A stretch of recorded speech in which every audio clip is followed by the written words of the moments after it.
Yeah, well, thanks for being here. Recently, we are receiving more and more requests regarding product carbon footprint data. Even sometimes tenders include this data. And actually, in most of the cases, PCFs are not available. So reality and expectations differ substantially. And this is the reason why we wanted to give insights today into the status quo. And how to get product carbon footprint data and also pitfalls when dealing with it. But for the beginning, let's have a look at what is the product carbon footprint? Well, along the entire product life cycle, from material acquisition and pre-processing over production, distribution and storage, product use up to the end of life scenarios, greenhouse gas emissions are caused. And all these emissions together result in the product carbon footprint, or short PCF. And the PCF is there for identifying the biggest emitters along the life cycle in order to take effective actions to reduce the emissions or even avoid them totally where the biggest levers are. In spite of the name, carbon footprint, not only carbon is included, but also various other greenhouse gases with different global warming potentials. And talking about global warming potentials, why is the PCF important? Well, it's not news that the global air temperature has increased 1.1 degrees in comparison to the average of 1850 to 1900. And it's also not news that this deviation is man-made. However, a not that widespread knowledge is that the global warming would be much higher already if not the oceans had absorbed so much warmth from the atmosphere. The sea level has increased by 20 centimeters since 1900, not because of melting glaciers, but because the water extended due to the increased temperature. And furthermore, the oceans slow down the global warming by absorbing also CO2 from the atmosphere. But this, what the oceans do here will have serious consequences for the life below water, because higher temperature and increased acidity are conditions most of the species are not used to, so they will die or even extinct. So it's a very serious topic. Despite of knowing all this, humanity is still driving the global warming. We are expecting a 2 degrees deviation and even more. And just to give you an idea how important really are 2 degrees for the life on our planet. During the last ice age, about 20,000 years back in the past, in the global average, it was only 6 degrees colder. At that time, entire Europe, North America and so on was covered by permanent ice, and only little life was possible on our planet. So this shows how important such a small deviation, that it seems so small, is for the life and for the humanity. So what is to be done? Companies always have a great influence. So all that we are here, we are particularly challenged to act, and we have to become active, proactive. So we should start by measuring our total carbon footprint to learn where in our total value chain the most emissions are caused. So that we become able to focus on the biggest levers and reduce where they are to become really efficient. What you see here are the different greenhouse gas categories for preparing a climate balance according to the so-called greenhouse gas protocol standard. These categories are quite known for those who are familiar with product carbon footprint calculation. And as you can see, a carbon footprint includes more than just the direct emissions from own combustion in scope 2 and those related to purchased energy in scope 1 and 2, sorry. They include also the upstream processes and downstream processes from the value chain. Amongst the upstream emissions, one of the most relevant categories is Scope 3.1, which is related to purchased products and services. Companies who are preparing such a balance, by the way, even often due to legal obligations, they need these data. And this is why we increasingly often get this kind of requests. So this brings us back to the actual topic. That was for the introduction. The actual topic of my presentation, the product carbon footprint. And as I said at the beginning, PCF data is only available in very exceptional cases. Only few suppliers are ready to report on PCF data. So we wanted to know why. The consequence was that about a year ago, we have conducted a supplier survey on this topic. So we identified 117 companies from a very wide range of industries and company sizes that make up the lion's share of our product portfolio within IGEFA. And we wrote to them. And the fact that we only received 34 responses, despite multiple reminders, was already an indication for us that many companies simply have no one who is able to answer on these questions, or they just have no activities on this regard. Amongst those that provided responses, 12 state that yes, they calculate product carbon footprints, and 13 state that they do so partly, so to some extent. The remaining 10 companies have not or not yet calculated PCFs, because 7 said that they were planning to start by the end of last year. So in relation to the total number of surveyed companies, the result is kind of disappointing and confirms what I was hinting at the beginning, that the market is at its very beginning with respect to PCF. So the question is why? Why do so few manufacturers calculate the PCF? We asked the companies. We wanted to know, what is the biggest challenge for you regarding the calculation of the PCF? And as you can see, the biggest challenge seemed to be data availability. And I think this is easy to understand. If we look at the product life cycle again, the PCF takes into account all stages of the life cycle, and there are actually many players involved. If you look just at raw material extraction and processing, a large number of suppliers would have to provide data.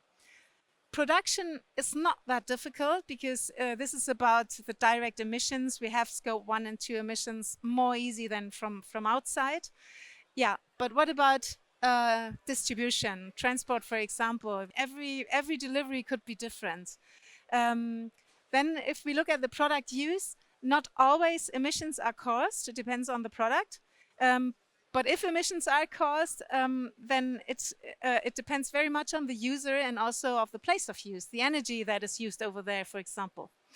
And yeah, I think in nearly any case, we know what happens to a product at its end of life, because this is out of our influence.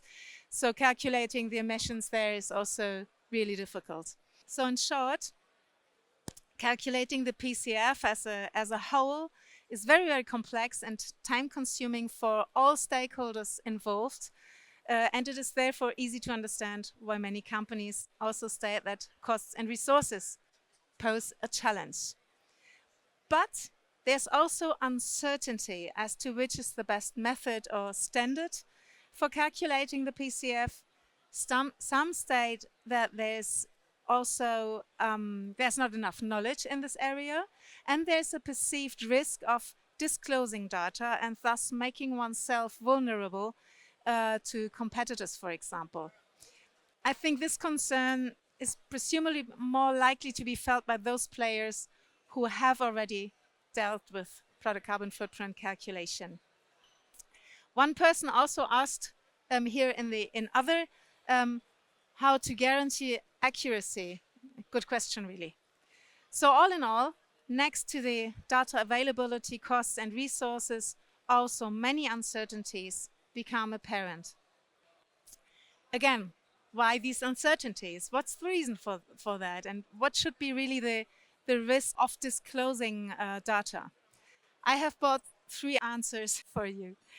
On the one hand, the scope is defined differently. So the scope, which part of the product life cycle is included, or which parts are included in the calculations. So some calculate cradle to gate. This is what you see here, the red area. So from the material acquisition to the exit gate of the production. If you only consider production, then it would be gate to gate, so from entry gate to exit gate, in orange, exactly. And only if everything is included, as shown at the beginning, this is known as the cradle to grave approach. And now that you see that this, I think it's very easy to understand, that different scopes are calculated, products are not really comparable. So we wanted to know from our suppliers, what do they calculate? And as you can see, there's no conformity here. Approximately 1/3 calculates cradle to gate and 1/3 cradle to grave.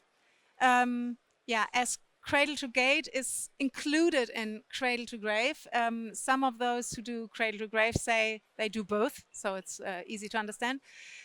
Yes, and the rest of the participants of the survey provided other information. My second answer is diverse data sources are used. Either primary data, this is original self-collected data, or secondary data, which is generally derived from primary sources and then used as average value in databases. So once again, we ask our suppliers what they use. And here again, the picture is heterogeneous, even if it's in the first view, it doesn't look like, because both primary and secondary data are mostly used in combination. But from this, we don't know which data is used, to what extent, from which sources, and it's not clear how the data is combined, and it's really unlikely that this is done consistently. So for us, a further indication that comparability will be difficult to achieve. And let's now move to my third answer. And for this, I would like to use the example of paper hand towels. Let's assume we have 2 manufacturers of a similar product that calculate the PCF for the same scope and using the same data sources, and they provide you or us the data. Which product would we choose without giving it much thought? The one with the smaller product carbon footprint, right? But beware, what if, based on experience, washroom visitors always use 3 pieces of the one with the lower PCF and only ever use 1 piece of the one with the bigger one? So the question is, will it still lead to less emissions in a whole? So what I want to say, I think it's clear, they cannot really be compared, or the comparison is not meaningful. So all of these pitfalls, differing scopes, differing data sources, as well as inconsistent product use, lead to the aforementioned uncertainties, including why disclosing the data might result in wrong decisions if you're not familiar with the calculation standards, their limits, and pitfalls. So let's talk about standards. What are the common ones? I know standards are always very dry and heavy. I have really tried to make it short and easy and just to give an overview. I won't go too much into it. Well, first of all, there are general principles and rules for life cycle assessments formulated in the ISOs 14040 and 44, which all other standards refer to. So it's a fundamental thing. And these rules include requirements regarding the goal and scope definition, the input and output of each process step, including the assessment of their impacts, as well as guidelines for the evaluation and interpretation. So that's the basis. In the next step, we differentiate product-specific standards from others, such as for corporations or services. And within the product-specific standards, we differentiate the comprehensive environmental accounting from the more exclusive carbon accounting. Anyway, carbon accounting is always included in environmental accounting because the carbon impact counts as one of the environmental impact categories in the environmental accounting standards.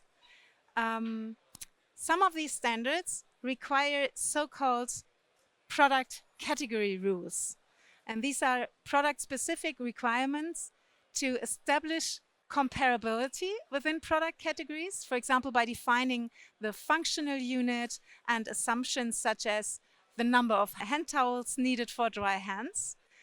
However, product category rules are only available in the construction sector and are only mandatory in some standards. As you can see with the different colors of the tick marks, some are stricter than others. And precisely in the ISO 14067 with a red tick mark, they are these product category rules, they are not mandatory at all. They are just recommended. In turn, according to our supplier survey, this ISO, the 14067, is the most used standard as it is the most flexible one.